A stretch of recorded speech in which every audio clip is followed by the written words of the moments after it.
The age of swords, the age of blood, the age when Vikings ruled the seas, when the strong took what was theirs, and the weak perished in the flames.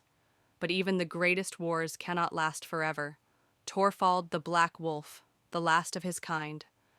Once his clan ruled the lands, and his name struck fear into the hearts of men. But betrayal changed everything.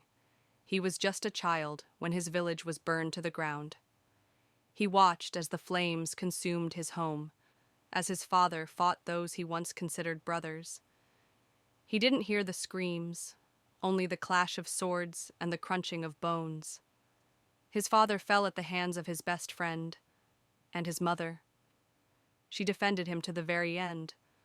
But what could a weak woman do against dozens of armed men? Torvald ran.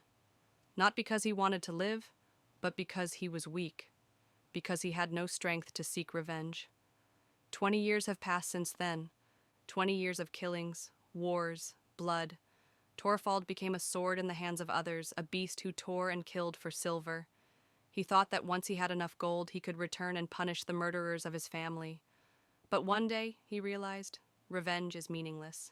They're already dead. They were killed by mercenaries just like him. Does that mean all of this was for nothing? Does that mean he lived for nothing? That night, he met a wanderer, a blind old man who told tales of a land across the sea, a land where there is no slavery, no kings, where no one tells you who to be. Vinland.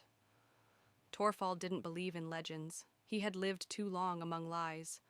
But when he saw his former brothers in arms selling people into slavery, when he realized that his life was nothing more than someone else's war, he made a choice. He was no longer a warrior. He was no longer a killer. He set sail for Vinland. But to reach Vinland, one must go through hell. First, he must escape the king who thirsts for his death. The king he once served now wants his head. Second, he must outsmart the slave traders hunting the fugitives. Third, he needs to gather a team of equally desperate warriors. First was Svein, a former slave who dreams of freedom but doesn't know how to live except with a weapon in his hand. Then there was Ragnvald, a warrior without a clan, lost in a useless war.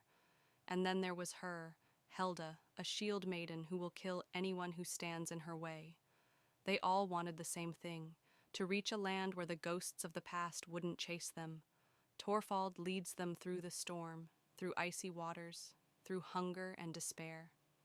They fight the sea, the pirates, and themselves. They lose people, fall into doubt, and ask themselves the same question. Does Vinland even exist? Or is it just a myth, a fairy tale believed by the desperate? And when, just when it seemed like the goal was close, their past catches up with them. The king Torvald betrayed didn't forgive him. His ships are chasing the fugitives. Torvald looks at the approaching sails. The choice is clear. Take up the sword again, or die. But what matters more, honor or freedom? Can one escape the past? Or is every Viking destined to end their journey with a sword in hand? What would you choose? Revenge or a new life? Write in the comments.